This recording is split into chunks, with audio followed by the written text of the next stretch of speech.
আগে আপনাদেরকে আমি ভিডিওটা দেখাই, যে আমি কোন ভিডিওটা নিয়ে কথা বলছি সেটা আগে আপনাদেরকে দেখাই।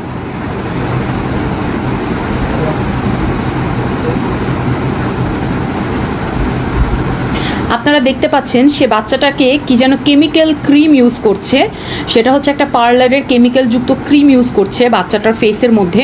দুনিয়াতে মা যদি বাচ্চাকে যত্ন না করতে পারে তাহলে আর কে করবে? দেখেন পুরাটা বাচ্চার মুখের মধ্যে ক্রিমটা ঘষে ঘষে লাগাই দিচ্ছে, এবং এই ক্রিমটা বাচ্চা কিন্তু জিভ দিয়ে চেটে চেটে খেয়েও নিচ্ছে।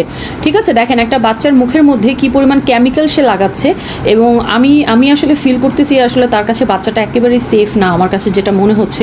এবং আমি আসলে দুঃখিত, কারণ আমি উনার মতো একজন মানুষকে পজিটিভলি আপনাদের সামনে প্রেজেন্ট করেছিলাম।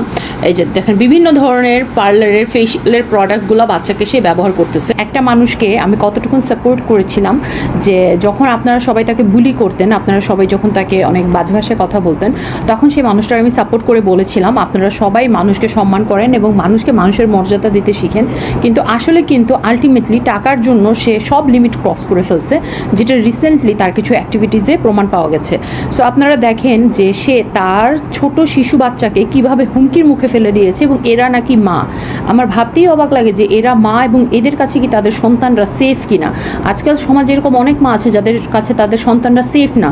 তাদের মধ্যে একটা উৎকৃষ্ট উদাহরণ এখন আমি আপনাদেরকে দেখাবো। এবং আপনি ক্রিম আপু যদি আমার ভিডিওটা দেখে থাকেন, আপনি তো আমার পেজে ফলো করেন, আমার পেজে তো আপনি আছেন।